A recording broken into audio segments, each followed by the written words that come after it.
स्वागत है आपका बुक इनसाइट हिंदी में, जहां हम किताबों को नहीं, जिंदगी को पढ़ते हैं। यहां हर हफ्ते हम आपके लिए लाते हैं दुनिया की सबसे असरदार किताबों की वो सीखें जो आपकी सोच बदल सकती हैं और जीवन को नई दिशा दे सकती हैं।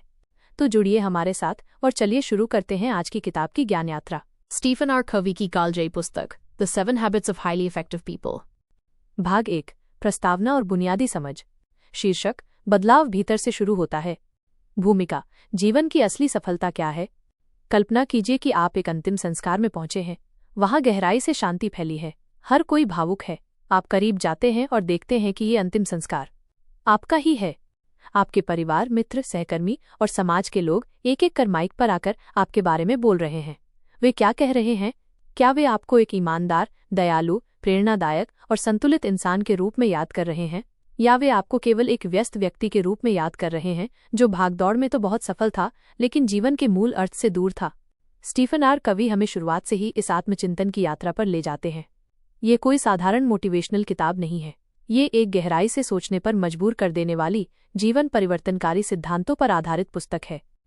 चरित्र बनाम व्यक्तित्व की नैतिकता। 20वीं सदी में अधिकांश सफलता साहित्य, सक्सेस लिटरेचर, 2 मुख्य श्रेणियों में बटा हुआ था। 1. पर्सनैलिटी एथिक, व्यक्तित्व आधारित नैतिकता। ये भागदौड़ और सतही सिद्धांतों पर आधारित था। आकर्षक बनो, लोगों को प्रभावित करो, दिखावे में बेहतर बनो, व्यवहार बदलो, भीतर नहीं। 2. कैरेक्टर एथिक, चरित्र आधारित नैतिकता। ये गहराई से जुड़ा था। ईमानदारी, विनम्रता, अनुशासन, धैर्य, साहस। कवि बताते हैं कि सच्ची सफलता हमेशा चरित्र की जड़ से उत्पन्न होती है, न कि केवल तकनीकी कौशलों से। परिप्रेक्ष्य का परिवर्तन, पैराडाइम शिफ्ट। कवि के अनुसार दुनिया को देखने का हमारा तरीका ही हमारी जिंदगी का आधार है। इसे वो कहते हैं paradigm. We see the world not as it is, but as we are, or as we are conditioned to see it. उदाहरण, एक पिता अपने बच्चों को मेट्रो में चुप नहीं करवा पा रहा और आप उसे गैर जिम्मेदार मानते हैं, लेकिन बाद में आपको पता चलता है कि उनकी मां कुछ ही समय पहले गुजरी है। आपका आक्रोश एक समझ में बदल जाता है। यही है पैराडाइम शिफ्ट। आदतों की परिभाषा। कवि कहते हैं कि कोई भी आदत 3 हिस्सों से बनती है। 1. ज्ञान, नॉलेज माइनस क्या और क्यों करना है। 2. कौशल, स्किल माइनस कैसे करना है। 3. इच्छा, डिजायर माइनस ऐसा करने की प्रेरणा। जब ये तीनों चीजें किसी व्यवहार में शामिल हो जाती हैं तो वो आदत बनती है। 7 आदतों का ढांचा, विकास की सीढ़ियां। स्टीफन कवी ने इन आदतों को 3 स्तरों में बांटा है। स्तर 1, व्यक्तिगत विजय, प्राइवेट विक्ट्री। अगर आप खुद को नहीं जीत पाए तो दुनिया को नहीं जीत सकते। 1. बी प्रोएक्टिव, प्रोएक्टिव बने। 2. Begin with the and in mind, अंत को ध्यान में रखकर शुरुआत करें। 3. पुट फर्स्ट थिंग्स फर्स्ट, सबसे जरूरी कार्य पहले करें। इन आदतों से व्यक्ति निर्भरता, डिपेंडेंस से निकलकर स्वतंत्रता, इंडिपेंडेंस की ओर बढ़ता है। स्तर 2, सार्वजनिक विजय, पब्लिक विक्ट्री। सच्ची स्वतंत्रता के बाद आती है माइनस पारस्परिक निर्भरता। 4. थिंक विन विन, जीत जीत सोचिए। 5. Seek first to understand then to be understood, पहले समझिए फिर समझाइए। 6. सिनर्जाइज, तालमेल बनाइए। ये स्तर हमें दूसरों के साथ मिलकर काम करना सिखाता है, रिश्तों, टीम वर्क और समझदारी में। स्तर 3, आत्मनवीकरण, रिन्यूअल। 7. शार्पन द सॉ, आरी को धार दीजिए। ये आदत एक सतत विकास और संतुलन का प्रतीक है, मानसिक, भावनात्मक, शारीरिक और आध्यात्मिक क्षेत्रों में। मानव के 4 अनूठे उपहार। स्टीफन कवी मानते हैं कि इंसानों में 4 असाधारण शक्तियां होती हैं। 1. Self awareness, आत्मचेतना। 2. कॉन्शियस, अंतरात्मा। 3. Imagination, Kalpana. 4. इंडिपेंडेंट विल, स्वतंत्र इच्छा। यही हमें जानवरों से अलग बनाते हैं और सशक्त बनाते हैं खुद को रूपांतरित करने के लिए। एक सिद्धांत केंद्रित जीवन। कवि जोर देते हैं कि आपको अपने जीवन का केंद्र निश्चित करना होगा। केंद्र, अस्थायी लाभ, जोखिम, पैसा, सुविधा, लालच, अधूरापन। साथ ही प्रेम, निर्भरता, असंतुलन, परिवार, सुरक्षा, अपेक्षाएं, विवाद। काम, उपलब्धि, थकान, अधीरता। सिद्धांत, प्रिंसिपल्स, स्थिरता, अस्थायी मार्गदर्शन। एक सिद्धांत केंद्रित जीवन सबसे स्थायी, संतुलित और शक्तिशाली होता है। जीवन का मिशन स्टेटमेंट क्यों? कवि सुझाव देते हैं कि हर व्यक्ति को अपना पर्सनल मिशन स्टेटमेंट बनाना चाहिए, एक ऐसा घोषणा पत्र जो स्पष्ट करता है कि आप कौन हैं और आपको कहां पहुंचना है। यह एक आंतरिक कंपास की तरह काम करता है, मुश्किल समय में दिशा देने वाला। समापन विचार, परिवर्तन की शुरुआत भीतर से होती है। स्टीफन आर कवी की ये पुस्तक हमें सिखाती है। अगर आप अपने जीवन को बदलना चाहते हैं तो बाहरी दुनिया से नहीं, अपने दृष्टिकोण और आदतों से शुरुआत करें। ये यात्रा कोई एक रात की नहीं, बल्कि निरंतर अभ्यास और आत्म जागरूकता की मांग करती है। भाग 2.1 आदत 1 प्रोएक्टिव बने। शीर्षक, मैं जिम्मेदार हूं, अपने जीवन का रचनाकार। प्रस्तावना, क्या आप परिस्थितियों के शिकार हैं? मैं ऐसा नहीं चाहता था, लेकिन मेरे बॉस ने मजबूर किया, मेरे पास समय ही नहीं था, मेरे जीवन में किस्मत ही खराब है, मेरे माता पिता ने मुझे कभी सपोर्ट नहीं किया। क्या ये वाक्य आपको परिचित लगते हैं? ये वाक्य हमारी निष्क्रियता, रिएक्टिविटी के उदाहरण हैं। यानी हम परिस्थितियों को दोष देकर अपनी जिम्मेदारी से भागते हैं। स्टीफन कवी कहते हैं, Between stimulus and response, there is a space. In that space lies our power to choose our response. And in our response lies our growth and our freedom. यानी प्रतिक्रिया से पहले एक अवसर होता है सोचने, समझने और चुनने का, और यही वो जगह है जहां प्रोएक्टिव व्यक्ति निष्क्रिय से अलग होता है। प्रोएक्टिव बनना क्या है? प्रोएक्टिव होना मतलब परिस्थितियों के गुलाम नहीं बनना, प्रतिक्रिया देने के बजाय पहले सोचकर कार्य करना, जिम्मेदारी लेना, यह मानना कि मैं ही अपने जीवन का उत्तरदायी हूं। रिएक्टिव व्यक्ति कहता है मैं कुछ नहीं कर सकता, प्रोएक्टिव व्यक्ति कहता है मैं देखूंगा क्या कर सकता हूं। मनुष्य और जानवर में फर्क। कवि इस आदत को मनुष्य की सबसे शक्तिशाली विशेषता -, चुनाव की स्वतंत्रता से जोड़ते हैं। जानवरों में स्टिमुलस रिस्पॉन्स की सीधी रेखा होती है, लेकिन इंसानों में स्टिमुलस स्वतंत्र सोच रिस्पॉन्स होती है। यही हमें जानवरों से अलग बनाता है। एक सच्ची कहानी, विक्टर फ्रैंकल की। डॉक्टर विक्टर फ्रैंकल, एक यहूदी मनोचिकित्सक, को नाजी यातना शिविर में कैद किया गया था। उनका परिवार मारा गया, उन्हें भूखा रखा गया, अपमानित किया गया, लेकिन उन्होंने अपनी सोच की स्वतंत्रता को नहीं छोड़ा। उन्होंने मेरी देह पर अधिकार किया, लेकिन मेरी आत्मा पर नहीं। यही है प्रोएक्टिविटी की पराकाष्ठा, जहां परिस्थिति चाहे जितनी भी कठिन हो, हमारी प्रतिक्रिया हमारी होती है। प्रोएक्टिव शब्द की उत्पत्ति। प्रोएक्टिव शब्द का अर्थ है अपनी पसंद से कार्य करना, प्रतिक्रिया देने के लिए मजबूर नहीं होना। इसका मूल संस्कृत में भी मिलता है, स्वतंत्र चित्त और कर्तृत्व भाव। प्रोएक्टिव और रिएक्टिव लोगों में अंतर। स्थिति, रिएक्टिव व्यक्ति। प्रोएक्टिव व्यक्ति, मौसम खराब, आज मूड ही खराब हो गया, चलो भीतर कुछ रचनात्मक करते हैं। बॉस ने डांटा, मैं डिप्रेस हो गया हूं, क्या मैं बेहतर संवाद कर सकता हूं? जीवन में रुकावट, किस्मत खराब है, मैं नई योजना बनाऊंगा। भाषा का फर्क, शब्दों में छिपी सोच। रिएक्टिव भाषा, मैं कुछ नहीं कर सकता, मुझे ऐसा करना ही पड़ेगा, मेरी किस्मत ही ऐसी है। प्रोएक्टिव भाषा, मैं विकल्प ढूंढ सकता हूं, मैं ये तय करता हूं, मैं खुद उत्तरदायी हूं। कवि कहते हैं, भाषा केवल शब्द नहीं, ये सोच का आईना है। प्रभाव क्षेत्र, सर्कल ऑफ इन्फ्लुएंस, बनाम चिंताओं का क्षेत्र, सर्कल ऑफ कंसर्न। कवि बताते हैं कि हर व्यक्ति के जीवन में 2 क्षेत्र होते हैं। 1. सर्कल ऑफ कंसर्न, राजनीति, मौसम, दूसरों का व्यवहार, आर्थिक नीतियां। हम चिंतित होते हैं, लेकिन उसका कोई सीधा नियंत्रण नहीं होता। 2. सर्कल ऑफ इन्फ्लुएंस, हमारी आदतें, व्यवहार, संवाद, दृष्टिकोण, हम इस पर नियंत्रण रख सकते हैं। प्रोएक्टिव लोग सर्कल ऑफ इन्फ्लुएंस पर फोकस करते हैं, इसलिए वो धीरे धीरे बड़ा होता है। रिएक्टिव लोग सर्कल ऑफ कंसर्न पर फोकस करते हैं, इसलिए उनका प्रभाव क्षेत्र छोटा होता जाता है। व्यक्तिगत प्रयोग, 30 दिन की प्रोएक्टिविटी चुनौती। कवि एक प्रयोग सुझाते हैं, अगले 30 दिन तक केवल उन्हीं बातों पर फोकस करें जो आपके नियंत्रण में हैं। हर बार कोई नकारात्मक परिस्थिति आए, सोचिए मैं क्या कर सकता हूं। आप देखेंगे कि आपकी मानसिकता में गहरा बदलाव आएगा। स्वतंत्रता इक्वल्स जिम्मेदारी। प्रोएक्टिव होने का मतलब है बहाने नहीं बनाना, बदलाव के लिए दूसरों पर निर्भर नहीं रहना, अपनी प्रतिक्रिया और कर्मों की जिम्मेदारी लेना। जैसे ही आप कहते हैं मैं जिम्मेदार हूं, आप शक्तिहीन नहीं बल्कि शक्तिशाली हो जाते हैं। एक सरल नियम, 90/10 सिद्धांत। कवि के एक शिष्य ने इसे ऐसे समझाया, जीवन में 10% चीजें हमारे नियंत्रण से बाहर हैं, लेकिन 90% चीजें इस बात पर निर्भर हैं कि हम कैसे प्रतिक्रिया करते हैं। जैसे गाड़ी पंचर हो गई, ये 10% है, आप इस पर गुस्सा करते हैं या शांत रहते हैं, ये 90% है। अंतिम दृश्य, बदलाव की चिंगारी। आपके भीतर जो शक्ति है वो आपसे कोई नहीं छीन सकता, ना सरकार, ना बॉस, ना पति पत्नी, ना बीता हुआ कल। हर दिन, हर पल आपके पास ये विकल्प होता है कि आप कैसे प्रतिक्रिया करेंगे। और यही पहली आदत है, बी प्रोएक्टिव, क्योंकि आप ही हैं अपने भाग्य के निर्माता।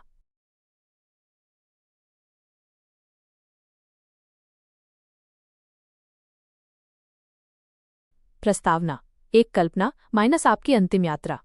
कल्पना कीजिए, आप एक शोक सभा में प्रवेश करते हैं। फूलों की माला, संगीत और शांति से भरा वातावरण। लोग भावुक हैं, कुछ रो रहे हैं। आप कक्ष के भीतर जाते हैं, ताबूत की ओर बढ़ते हैं और देखते हैं कि उस ताबूत में आप स्वयं लेटे हैं। आज आपकी अंतिम यात्रा है।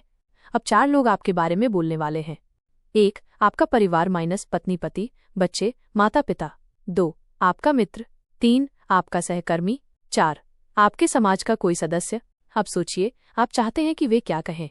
क्या वे कहें कि यह व्यक्ति बेहद व्यस्त था, उसने बहुत पैसा कमाया, वो हमेशा तनाव में रहता था। या फिर वो एक सच्चा इंसान था, उसने लोगों को प्रेम और प्रेरणा दी, उसका जीवन उद्देश्यपूर्ण था। ये अभ्यास हमें हमारी जीवन की दिशा और मूल्यों को स्पष्ट करता है।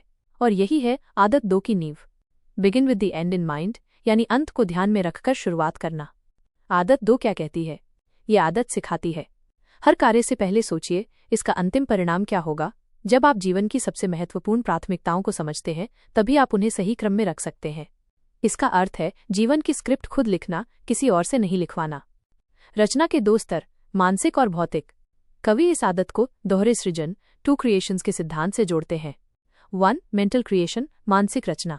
विचार, योजना, कल्पना, जैसे कोई घर बनाने से पहले नक्शा बनाता है।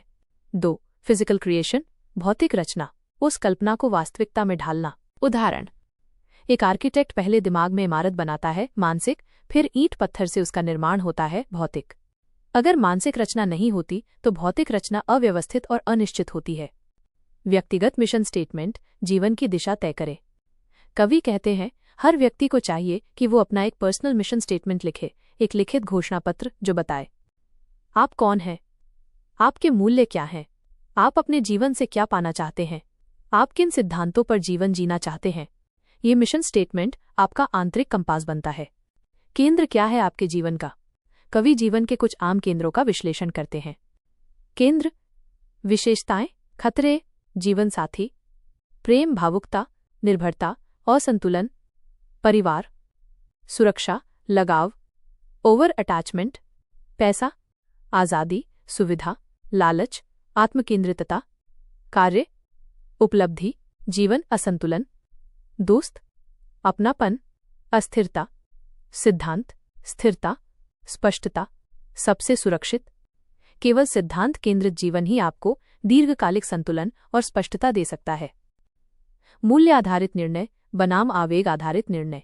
Reactive सोच, सब यही कर रहे हैं, मैं भी करूंगा, जो दिल कहे वही करो। Purpose driven सोच, क्या ये मेरे जीवन मूल्यों के अनुरूप है?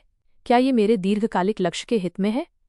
उदाहरण, मिशन स्टेटमेंट तैयार करना। उदाहरण 1. एक पिता, मैं अपने बच्चों को जीवन का ऐसा वातावरण दूंगा जहां वे प्रेम, सुरक्षा और आत्मविश्वास पा सकें। उदाहरण 2. एक शिक्षक, मैं हर छात्र को उसकी अद्वितीय प्रतिभा को पहचानने में मदद करूंगा। उदाहरण 3. आपका। अब आप सोचिए, आपका मिशन स्टेटमेंट क्या हो सकता है? मिशन स्टेटमेंट कैसे लिखें? चरणबद्ध तरीका। 1. अपने मूल्य पहचाने। क्या ईमानदारी, प्रेम, रचनात्मकता, सेवा आपके लिए महत्वपूर्ण है? 2. अपनी भूमिकाएं सोचिए। मैं एक पिता, माँ हूँ, मैं एक कर्मचारी हूँ, मैं एक नागरिक हूँ, मैं एक आत्मा हूँ। 3. हर भूमिका के लिए अपनी आकांक्षा लिखिए। एक पिता के रूप में मैं, एक कर्मचारी के रूप में मैं। 4. रोज पढ़िए और आवश्यकतानुसार परिष्कृत कीजिए। उदाहरण, एक सप्ताह की योजना, अंत को ध्यान में रखकर। जिन्होंने मिशन स्टेटमेंट लिख लिया है वे अपने सप्ताह की योजना इस तरह बनाते हैं। दिन, लक्ष्य, भूमिका, महत्व। सोमवार, बेटे के साथ 1 घंटा बिताना। पिता, मंगलवार, टीम मीटिंग तैयार करना। प्रबंधक, बुधवार, योगा क्लास, आत्मिक, शारीरिक। यह योजना केवल काम पर नहीं, जीवन पर केंद्रित होती है। कवि का सच्चा अनुभव। कवि एक बार एक उच्च अधिकारी से मिले जिसने कहा, मैंने 25 साल तक एक सीढ़ी चढ़ी और जब ऊपर पहुंचा तो महसूस हुआ कि सीढ़ी गलत दीवार पर थी। जब हम जीवन का उद्देश्य स्पष्ट नहीं करते तो हम व्यस्त रहते हैं, लेकिन गलत दिशा में। छोटा अभ्यास, आपकी अंतिम यात्रा फिर से। अब फिर कल्पना कीजिए, आपकी अंतिम यात्रा है, लोग कह रहे हैं। उसने अपने सिद्धांतों से कभी समझौता नहीं किया, उसका जीवन प्रेरणा था। वो अपने परिवार, कार्य और आत्मा तीनों का संतुलन बनाए रखता था। अब आप निर्णय लें, क्या आप ऐसा जीवन जीना चाहते हैं? अगर हाँ, तो हर दिन को उसी अंत को ध्यान में रखकर शुरुआत दीजिए। समापन, आत्मा का दिशा सूचक यंत्र। हर दिन 2 बार मरते हैं लोग, एक बार जब वो सपने छोड़ते हैं और दूसरी बार जब वो शरीर छोड़ते हैं। कवि हमें सिखाते हैं, जीवन एक घटना नहीं, एक रचना है, और उस रचना का निर्देशक आप हैं। आज से तय करें आपका अंत कैसा होगा, और फिर हर निर्णय, हर कार्य को उस अंतिम उद्देश्य की ओर मोड़ दें। बहुत अच्छे। अब हम स्टीफन आर कवी की पुस्तक the 7 habits of highly effective people के तीसरे अध्याय की ओर बढ़ते हैं। भाग 2.3 आदत 3 सबसे जरूरी कार्य पहले करें। प्रस्तावना: क्या आप हमेशा व्यस्त रहते हैं? सुबह उठते ही फोन देखना, मीटिंग्स की भीड़, हर समय भाग दौड़, लेकिन फिर भी दिन के अंत में लगता है कुछ खास नहीं कर पाए। क्या आपने ऐसा महसूस किया है? यही है व्यस्तता का भ्रम जो हमें प्रभावशीलता से दूर कर देता है। कवि कहते हैं, आदत 1 कहती है आप जिम्मेदार हैं। आदत 2 कहती है क्या महत्वपूर्ण है, तय करें। आदत 3 कहती है अब उसी के अनुसार जिए। समय प्रबंधन से आगे माइनस जीवन प्रबंधन। ये आदत केवल टाइम मैनेजमेंट नहीं बल्कि प्राथमिकता मैनेजमेंट सिखाती है। Don't prioritize what's on your schedule, schedule your priorities. यानी जो जरूरी है उसे समय दो, न कि जो शेड्यूल में है उसे जरूरी मानो। कवि का समय प्रबंधन मैट्रिक्स, 4 खंडों में बटा जीवन। कवि हमें एक मैट्रिक्स सिखाते हैं जो 4 वर्गों में कार्यों को बांटता है: जरूरी, गैर जरूरी, तत्काल, आय संकट, डेडलाइन, समस्याएं। 3 रुकावटें, कॉल्स, मीटिंग्स। गैर तत्काल 2 योजना, रिश्ते, स्वास्थ्य, सोच, आयवी व्यर्थ कार्य, सोशल मीडिया। सबसे प्रभावशाली लोग चतुर्थांश 2 पर ध्यान देते हैं। ये वो काम हैं जो अभी जरूरी नहीं लगते लेकिन भविष्य बदल सकते हैं, जैसे सेहत पर ध्यान देना, दीर्घकालिक लक्ष्य की योजना, रिश्ते सुधारना, स्वयं को विकसित करना। क्वाड्रेंट 2 दूसरा खंड ही असली निर्माण क्षेत्र है। रिएक्टिव व्यक्ति आई में जीता है आग बुझाना, 3 में फंसता है दूसरों की प्राथमिकताएं। प्रोएक्टिव व्यक्ति 2 में निवेश करता है, रचना करता है, आई को घटाता है, आईवी से बचता है। अपने जीवन की योजना बनाना माइनस हफ्ते दर हफ्ते। कवि एक साप्ताहिक योजना प्रणाली बताते हैं। 1 भूमिकाएं तय करें, जैसे पिता, प्रबंधक, स्वयं का स्वास्थ्य, सामाजिक सेवा। 2 हर भूमिका में एक महत्वपूर्ण लक्ष्य तय करें, जैसे पिता के रूप में बच्चों के साथ पार्क जाना। 3 प्राथमिकताओं के अनुसार सप्ताह की योजना बनाइए, माइनस पहले 2 क्वाड्रेंट भरिए, फिर बाकी काम शेड्यूल करें। नहीं कहना सीखिए माइनस, क्योंकि हाँ की भी कीमत होती है। अगर आप हर किसी को खुश करने की कोशिश करेंगे तो अंत में खुद को खो देंगे। प्रोएक्टिव व्यक्ति जानता है कि हर हाँ एक नहीं भी है। जब आप किसी गैर जरूरी मीटिंग में हाँ कहते हैं तो आप अपने बच्चों के साथ समय बिताने के अवसर को नहीं कह रहे होते हैं। टाइम ब्लॉकिंग और डीप वर्क की शक्ति। हर सप्ताह अपने महत्वपूर्ण कार्यों क्वाड्रेंट 2 के लिए समर्पित समय निर्धारित करें। उस समय को ऐसे सुरक्षित करें जैसे डॉक्टर का अपॉइंटमेंट हो। उदाहरण: सोमवार सुबह 7-8 बजे स्वास्थ्य योग, बुधवार रात 9-10 बजे जीवन समीक्षा जर्नल, रविवार दोपहर परिवार के साथ समय। प्रभावशीलता बनाम कार्यकुशलता, इफेक्टिवनेस वर्सेस एफिशिएंसी। कवि चेतावनी देते हैं, आप रिश्तों में कार्यकुशल एफिशिएंट नहीं हो सकते। रिश्ते प्रभावशीलता इफेक्टिव से चलते हैं, यानी गुणवत्ता, समय, सुनना। समय प्रबंधन तभी मायने रखता है जब वो मूल्य आधारित हो। 1 दिन का आत्मसमीक्षा अभ्यास। हर दिन अंत में पूछिए: 1 क्या मैंने अपने सबसे जरूरी कार्य किए? 2 क्या मैंने लोगों के साथ समय बिताया? 3 क्या मैं आज अपने मिशन के अनुरूप जिया? 4 क्या मैंने व्यर्थ के कामों में समय गंवाया? ये आत्मसमीक्षा आपको लगातार अंदर से शुद्ध और बाहर से संगठित बनाती है। एक प्रेरणादायक दृष्टांत: बड़े पत्थर पहले। एक प्रोफेसर ने एक कांच का जार लिया, उसमें बड़े पत्थर डाले और पूछा, क्या भर गया? छात्रों ने कहा, हाँ। फिर उसने उसमें कंकड़ डाले, फिर रेत, फिर पानी, सब समा गया। प्रोफेसर बोले, अगर मैं पहले रेत भरता तो बड़े पत्थरों के लिए जगह न रहती। बड़े पत्थर इक्वल्स जीवन की सबसे जरूरी चीजें, पहले उन्हें रखिए, बाकी खुद एडजस्ट हो जाएगा। नियम: सबसे जरूरी को पहले रखो। 1 पहले सोचो, क्या ये वास्तव में जरूरी है? 2 फिर पूछो, क्या ये मेरे मिशन से मेल खाता है? 3 फिर उसे अपने समय में सुरक्षित रूप से दर्ज करो। प्रभावी लोगों की 3 प्रमुख आदतें इस स्तर तक। आदत: उद्देश्य। 1 बी प्रोएक्टिव, प्रतिक्रिया से पहले सोचो, जिम्मेदारी लो। 2 begin with the and in mind, स्पष्ट लक्ष्य और दिशा बनाओ। 3 पुट फर्स्ट थिंग्स फर्स्ट, प्राथमिकताओं के अनुसार कार्य करो। ये 3 आदतें मिलकर बनाती हैं व्यक्तिगत विजय, प्राइवेट विक्ट्री, यानी स्वयं पर विजय, आंतरिक नेतृत्व, आत्मानुशासन। भाग 2.4 आदत 4 विन विन सोचिए, थिंक विन विन। प्रस्तावना: क्या सफलता सीमित है? ज्यादातर लोग सफलता को एक प्रतिस्पर्धात्मक खेल मानते हैं। अगर तुम जीते तो मैं हार गया, अगर मैंने ज्यादा पाया तो तुमने कम पाया, यानी जीत हार, विन लूज की सोच। लेकिन कवि कहते हैं असली प्रभावशाली लोग विन विन सोचते हैं, यानी मैं भी जीतूं तुम भी जीतो। विन विन सोच क्या है? विन विन एक ऐसा दृष्टिकोण है जिसमें हर कोई लाभ पाता है, समाधान साझेदारी पर आधारित होता है, न कि हठधर्मी जीत पर। दीर्घकालिक संबंध और विश्वास बनाए जाते हैं। यह सिर्फ रणनीति नहीं बल्कि चरित्र पर आधारित दर्शन है। कवि के अनुसार 6 प्रकार की सोच। प्रकार, विवरण, परिणाम। 1.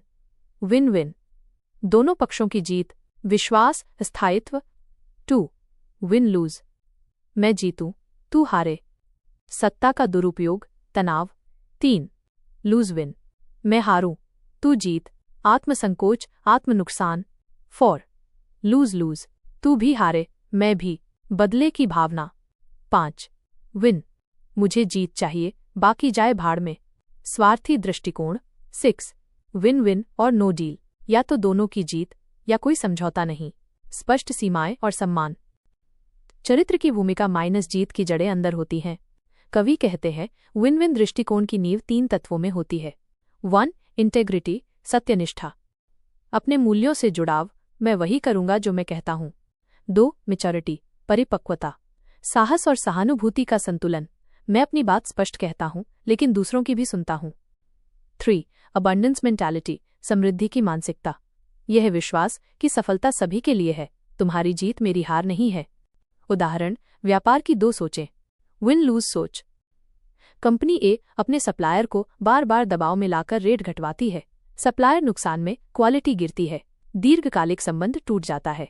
विन विन सोच, कंपनी बी अपने सप्लायर के साथ बैठकर समझौता करती है, दोनों को लाभ होता है, भरोसा बढ़ता है, भविष्य में दोनों साथ बढ़ते हैं।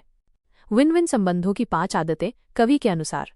1. कैरेक्टर, आधार, सत्यनिष्ठा, परिपक्वता। 2. रिलेशनशिप्स, विश्वास का निर्माण। 3. अग्रीमेंट्स, स्पष्ट अपेक्षाएं तय करना। 4. सिस्टम, समर्थन करने वाली व्यवस्थाएं। 5. प्रोसेसेस, सहयोगात्मक समाधान की प्रक्रिया।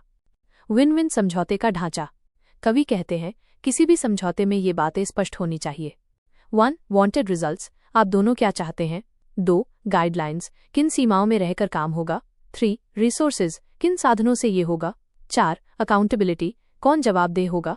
5. कॉन्सिक्वेंसेज, परिणाम क्या होंगे, अच्छे और बुरे।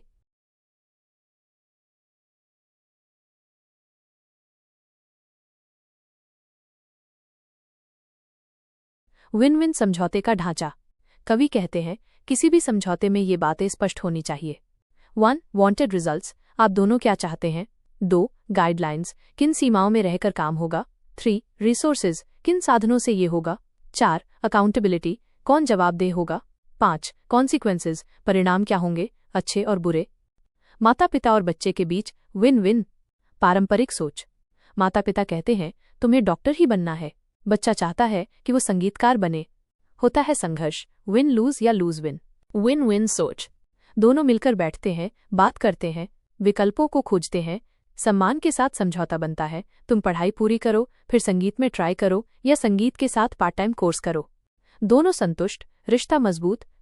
विन विन या कोई समझौता नहीं, एक शक्तिशाली विकल्प। कवि कहते हैं यदि कोई विन विन समाधान संभव नहीं है तो बेहतर है कि हम कोई समझौता न करें। क्यों? क्योंकि लूज विन या विन लूज विश्वास को खत्म कर देता है। नो डील की नीति रिश्तों को बचा लेती है। प्रतिक्रिया नहीं, समझदारी से सोचें। जब कोई व्यक्ति आपके साथ अनुचित व्यवहार करे, तुरंत प्रतिक्रिया देना इक्वल्स लूज विन या विन लूज। विन विन सोच इक्वल्स पहले समझो फिर संवाद करो। इसके लिए हमें चाहिए आत्मनियंत्रण, दूसरे की जरूरत समझने की इच्छा। कहाँ विन विन लागू करें? व्यवसाय में, ग्राहक, कर्मचारी, निवेशक संबंधों में, पारिवारिक जीवन में, बच्चों, जीवन साथी से संवाद में, समाज में, सेवा, संगठन, नीति निर्माण में। स्वयं से जब आप निर्णय लेते हैं कि मेरे सभी पहलुओं को समान महत्व दूंगा, जैसे स्वास्थ्य, काम, रिश्ते, आत्मा। आत्मसमीक्षा, क्या मैं विन विन सोचता हूं? प्रश्न पूछिए। 1. क्या मैं दूसरों की जीत से खुश हो सकता हूं? 2. क्या मैं संवाद के लिए खुला हूं? 3. क्या मैं केवल अपनी जीत के लिए नहीं, दीर्घकालिक रिश्तों के लिए सोचता हूं? 4. क्या मैं अपनी बात रखने के साथ साथ दूसरों की बात भी सुनता हूं? विन विन का सबसे बड़ा पुरस्कार, भरोसेमंद संबंध। Where there is no trust, there is no win-win. Kavi. जब आप विन विन सोच अपनाते हैं, लोग आप पर भरोसा करते हैं, रिश्ते गहरे होते हैं, टकराव की जगह सहयोग बढ़ता है। संक्षेप में आदत 4 का सार। तत्व, अर्थ, दृष्टिकोण, मैं भी जीतूं तुम भी जीतो, मूलभूत गुण, सत्यनिष्ठा, परिपक्वता, समृद्धि, मानसिकता, लाभ, भरोसेमंद रिश्ते, दीर्घकालिक सफलता, मुख्य मंत्र, विन विन और नो डील। अब हम स्टीवन आर कवी की पुस्तक the 7 habits of highly effective people के 5वें अध्याय की ओर बढ़ते हैं।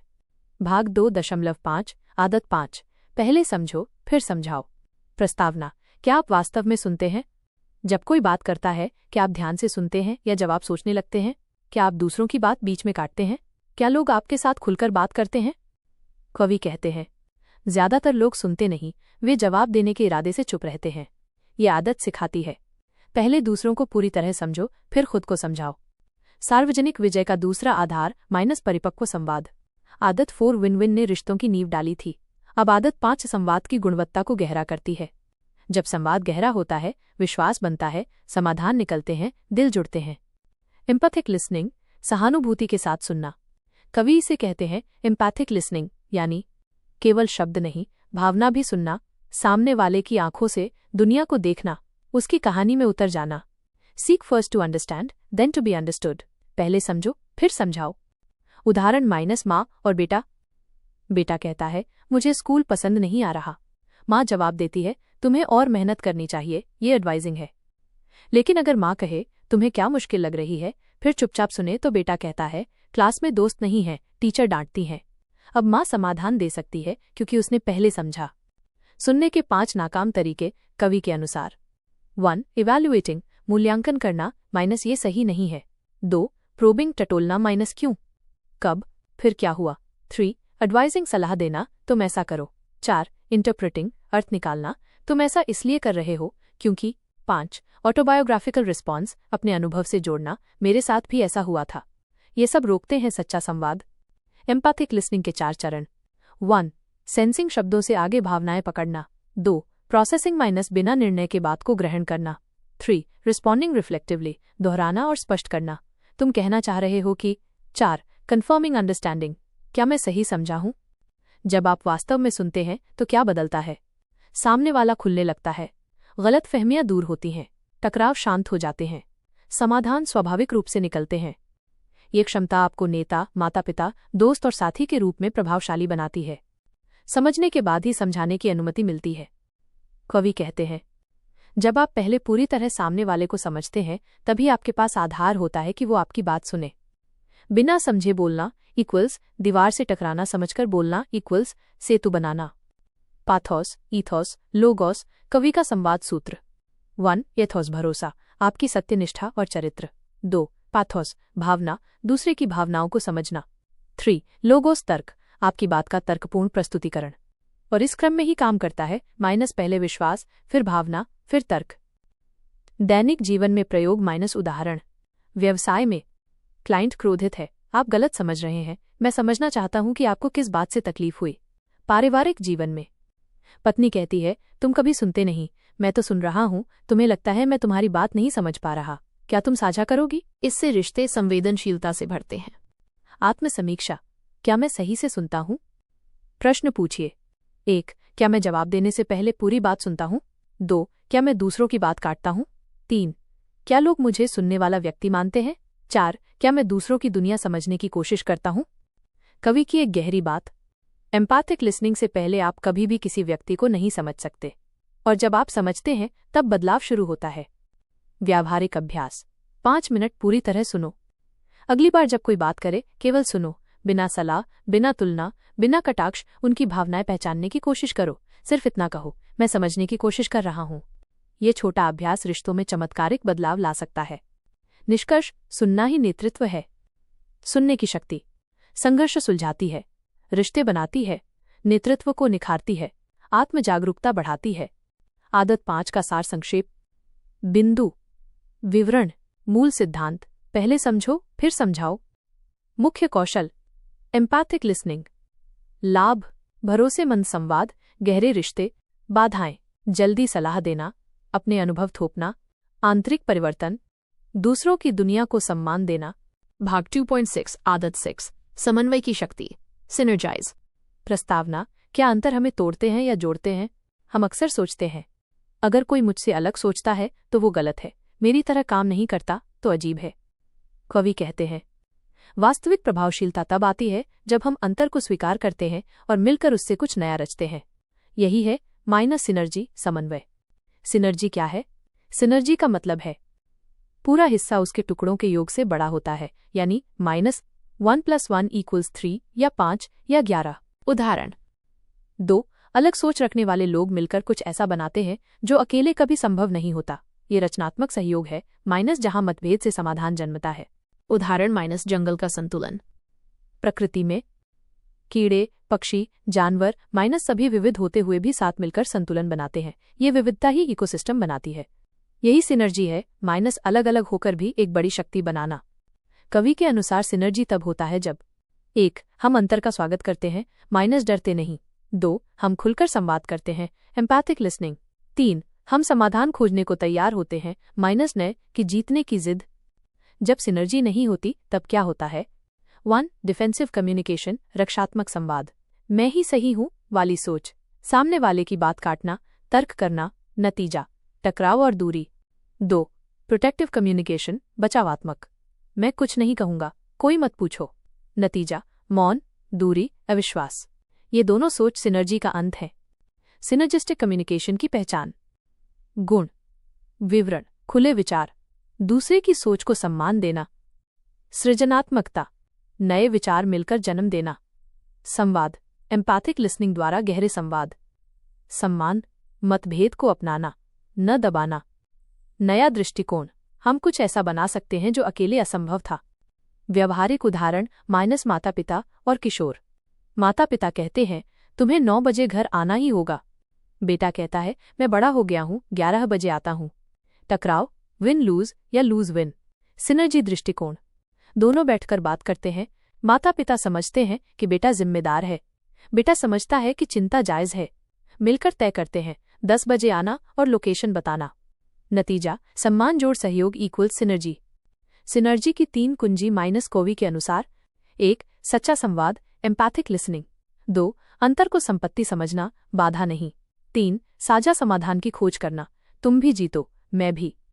कवि की एक गहरी बात: जब 2 लोग एकमत हों तो उनमें से एक की जरूरत नहीं है।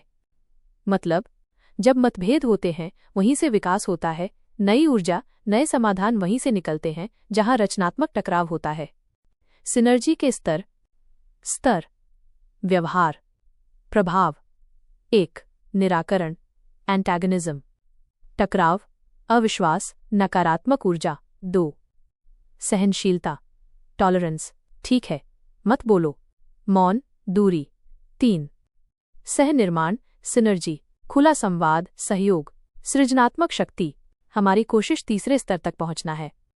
व्यावहारिक अभ्यास: मुझे बताओ कि तुम कैसे सोचते हो। किसी से बात करें। 1 उनका दृष्टिकोण समझे। 2 उसमें से कुछ नया सीखे। 3 फिर मिलकर समाधान खोजे। यह अभ्यास रिश्तों को गहराई और ताकत देता है। आत्मसमीक्षा: क्या मैं सिनर्जाइज करता हूं? प्रश्न पूछिए, क्या मैं दूसरों के दृष्टिकोण का सम्मान करता हूं?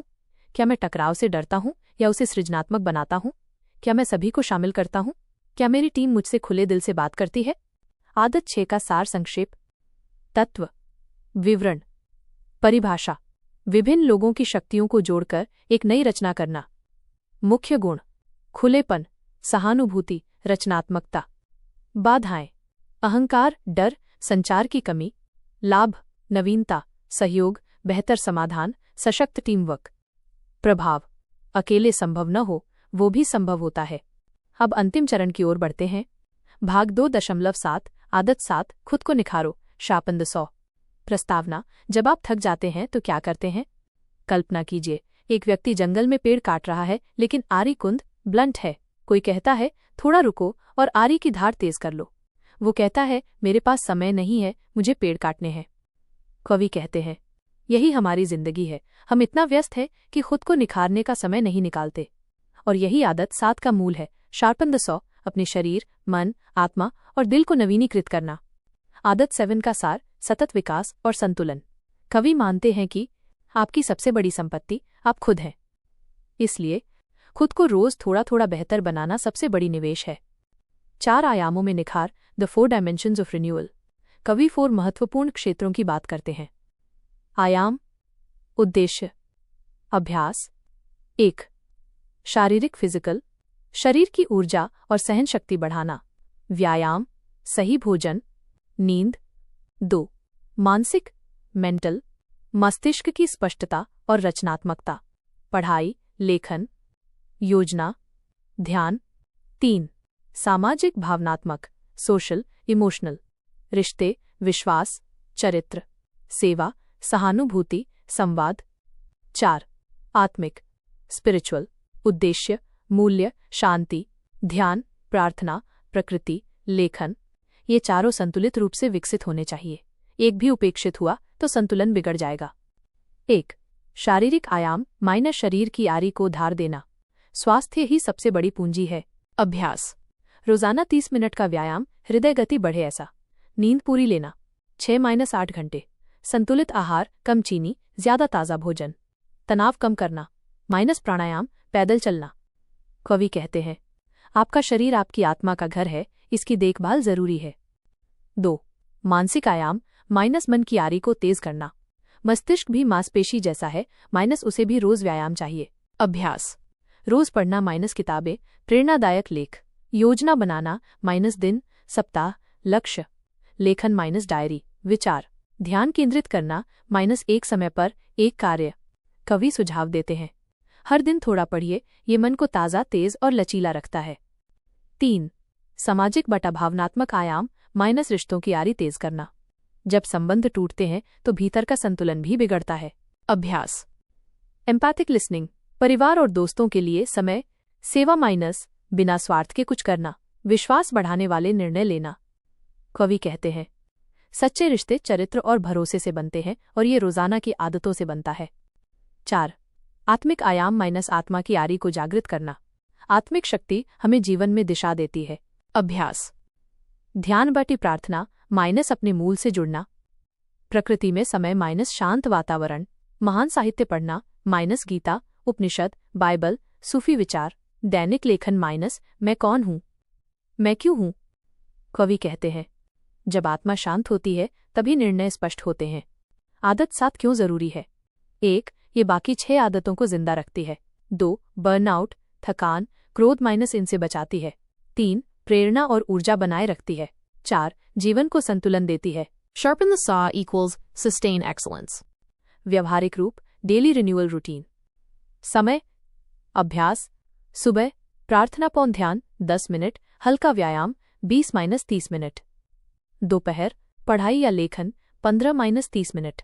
शाम परिवार संग संवाद, सेवा का कार्य। रात आत्मचिंतन, डायरी, लेखन। शुरुआत छोटे से करें, माइनस लेकिन निरंतरता रखें। निष्कर्ष, माइनस आदत 7 का सार संक्षेप। क्षेत्र, अभ्यास, लाभ, शारीरिक व्यायाम, आहार, नींद, ऊर्जा और सहनशीलता। मानसिक, पढ़ाई, लेखन, स्पष्टता, योजना। सामाजिक, सेवा, एम्पैथिक लिसनिंग, रिश्तों में गहराई। आत्मिक, ध्यान, मौन, उद्देश्य, शांति।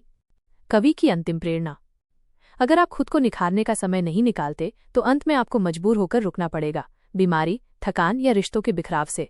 इसलिए हर दिन, हर सप्ताह, हर माह थोड़ा समय खुद को देने की आदत डालिए।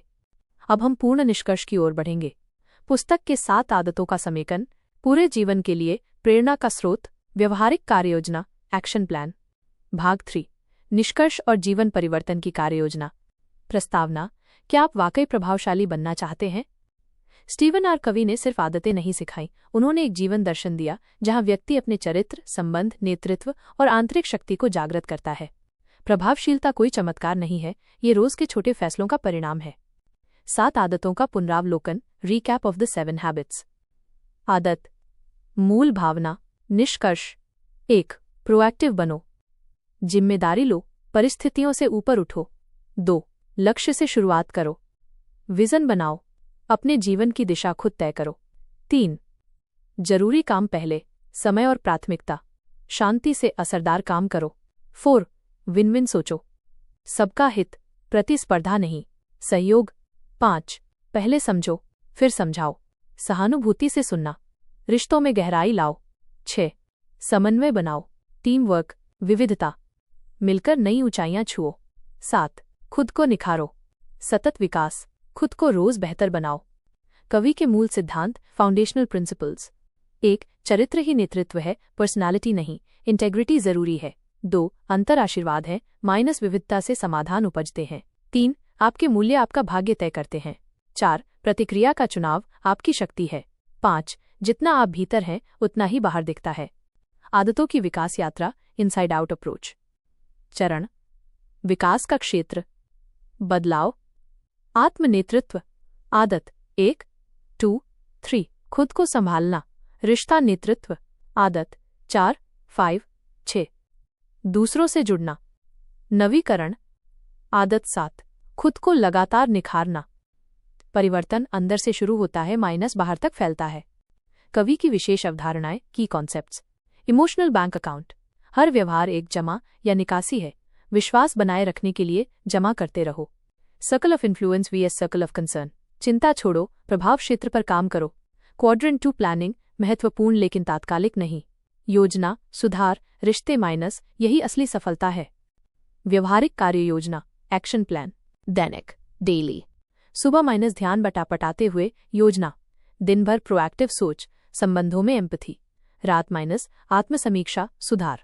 साप्ताहिक, वीकली, निजी विजन की समीक्षा, परिवार, टीम संग, क्वालिटी टाइम।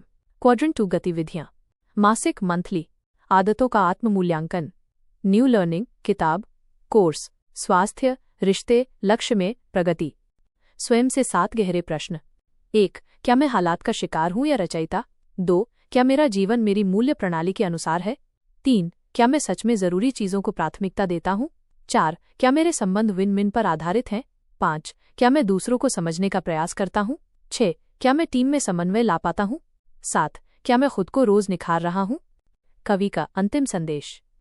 एक प्रभावशाली व्यक्ति न केवल सफल होता है बल्कि दूसरों को भी सक्षम और स्वतंत्र बनाता है। वो कहता है, be a light, not a judge. Be a model, not a critic. Be part of the solution, not the problem. संपूर्ण संदेश, The 7 Habits Way of Life. अगर आप प्रोएक्टिव सोचते हैं, अपने उद्देश्य के अनुसार जीते हैं, जरूरी कार्यों पर ध्यान केंद्रित करते हैं, सभी के हित की सोच रखते हैं, दूसरों को समझने का प्रयास करते हैं, विविधता का सम्मान करते हुए सहयोग करते हैं और खुद को रोज निखारते हैं, तो आप सिर्फ प्रभावशाली व्यक्ति नहीं बल्कि एक प्रेरक नेतृत्वकर्ता, मजबूत रिश्तों वाले और संतुलित आत्मा वाले समग्र इंसान बनेंगे। अंतिम विचार, अब निर्णय आपका है। स्टीफन कवी आपको एक रास्ता दिखाते हैं, लेकिन चलना आपको ही है।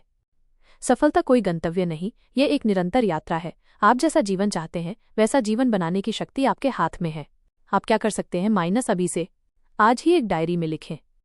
1. मेरी भूमिका रोल क्या है? 2. मेरी 3 जीवन मूल्य वैल्यूज कौन सी हैं? 3.